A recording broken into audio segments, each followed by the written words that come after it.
നമസ്കാരം. മകം നക്ഷത്രം അറിഞ്ഞിരിക്കേണ്ടതും അനുഷ്ഠിക്കേണ്ടതുമായിട്ടുള്ള കർമ്മങ്ങൾ. മകം എന്ന് പറയുന്നത് തന്നെ പിതൃക്കളുടെ നക്ഷത്രമാണ്.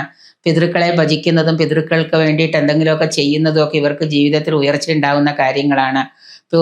പൂർവ്വ പിതാക്കളെ നമ്മൾ എന്നും മറക്കാതെ ഓർമ്മിക്കുന്നത് മകൻ നക്ഷത്രക്കാർക്ക് ഭയങ്കര ഉയർച്ചയായിരിക്കും ലൈഫിൽ.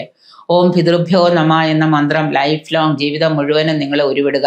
താഴെ പറയുന്ന മന്ത്രം ഞാനൊരു മന്ത്രം പറഞ്ഞു തരാം. ആ താഴെ പറയുന്ന ഈ പറയാൻ പോകുന്ന മന്ത്രം തെറ്റുകൂടാതെ നിങ്ങൾ ഹൃദ്യസ്ഥമാക്കി ചൊല്ലുകയാണെങ്കിൽ മകൻ നക്ഷത്രക്കാർക്ക് ലൈഫ് ലോങ് ഒരു പ്രശ്നം ഉണ്ടാവില്ല എന്ന് വെച്ച് കഴിഞ്ഞാൽ നിങ്ങളുടെ ജാതക ദോഷങ്ങൾ ഉണ്ടാവാം. പക്ഷെ എങ്കിൽ തന്നെയും നിങ്ങളുടെ ദോഷങ്ങൾക്കൊരു പരിധിവരെ ഓം പിതൃഭ്യം സ്വാദായാഭ്യം സ്വാദാ നമ പിതാമഹേഭ്യം സ്വാദായിഭ്യം സ്വാദാ നമ പിതാമഹേഭ്യം സ്വാദായിഭ്യം സ്വാദാ നമ അക്ഷന്ന പിത രോമി മദന്ത പിതരോ തി ത്രിബന്ധ പിതര പിതര സുന്ദത്വം നമ എന്നുള്ളത് നിത്യവും നിങ്ങൾ ജപിക്കുക. നിങ്ങൾക്ക് ഭയങ്കരമായിട്ട് ലൈഫിൽ മാറ്റങ്ങൾ ഉണ്ടാകും.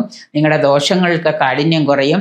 ഒപ്പം തന്നെ നിങ്ങളുടെ ജന്മ നക്ഷത്രാധിപൻ എന്ന് പറയുന്ന കേതുവാണ്. ആ കേതുവിനെ നമുക്ക് ഓം കേതുഭ്യോം നമ എന്ന് മന്ത്രം ദിവസവും ഉരുവിടാം. രാശാധിപനാണ് സൂര്യൻ. സൂര്യൻ്റെ അധിഷ്ഠാന ദേവത ശിവനാണ്. ശിവനെ പ്രാർത്ഥിക്കാം. ശിവഭക്തയാവുന്നത് ഏറ്റവും നല്ലതാണ്. നക്ഷത്രാധിപനായ കേതുവിനെയും കേതുവിൻ്റെ അധിഷ്ഠാന ദേവതകളെ ഗണപതി, ചണ്ഡിക ഇവരെയൊക്കെ പ്രാർത്ഥിക്കുക. നിങ്ങൾക്ക് സദ്ഫലങ്ങൾ ഉണ്ടാകും. ദശകൾ മാറി മാറി വരുന്നതനുസരിച്ച് ഇപ്പോൾ കേതു കഴിഞ്ഞാൽ ശുക്രൻ വരും, ശുക്രൻ കഴിഞ്ഞാൽ ആദിത്യം വരും, ആദിത്യം കഴിഞ്ഞാൽ ചന്ദ്രൻ വരും, ചന്ദ്രൻ കഴിഞ്ഞാലോ കുജൻ വരും, കുജൻ കഴിഞ്ഞാലോ രാഹു വരും, രാഹു കഴിഞ്ഞാൽ വ്യാഴം വരും. അപ്പോൾ ഓരോ ദശകളുടെയും ദേവതകൾ ആരാണെന്നൊക്കെ അവരെ നമ്മൾ ഭജിച്ചുകൊണ്ടിരിക്കാം. ഈ ദശകളുടെയൊക്കെ അധിപന്മാരായ ഗ്രഹങ്ങളെ നമ്മൾ നിത്യവും പൂജിക്കാം. ഏതു ദശയിൽ ഗണപതിയെ പൂജിക്കുക, ചാമുണ്ഡിയെ പൂജിക്കുക, ദശയിൽ മഹാലക്ഷ്മിയെ പൂജിക്കുക, ആദിത്യ ദശയിൽ ശിവൻ, അതുപോലെ തന്നെ രാഹുർ ദശയിലെ നാഗങ്ങൾ. ഇങ്ങനെയൊക്കെ നിങ്ങൾ ചെയ്തു കഴിഞ്ഞാൽ നിങ്ങളുടെ ദോഷങ്ങൾ മാറിയും ഈ അനുഷ്ഠാന കർമ്മങ്ങളൊക്കെ ചെയ്തിരിക്കുമ്പോൾ ബാക്കി വരുന്ന ഒരു 10-30% ദോഷങ്ങൾക്ക് പരിഹാരങ്ങൾ നമ്മൾ കണ്ടാൽ മതി. മാത്രമല്ല കുടുംബ പരദേവത ഉപാസിക്കാനുള്ള സർവ്വപ്രധാനമായ കാര്യമാണ്. അതും കൂടെ നിങ്ങൾ ചെയ്യുക.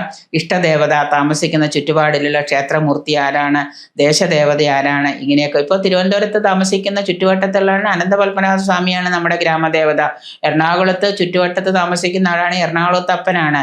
അപ്പൊ ആലുവ പുഴയുടെ തീരത്ത് താമസിക്കുന്നവരാണെങ്കിൽ മഹാദേവനാണ്. അപ്പൊ അങ്ങനെയുള്ള ഗ്രാമദേവതകളെ നമ്മൾ ഉപാസിക്കുക. അതിന് നമ്മൾ നിർബന്ധമായിട്ട് സമയം കണ്ടെത്തുക.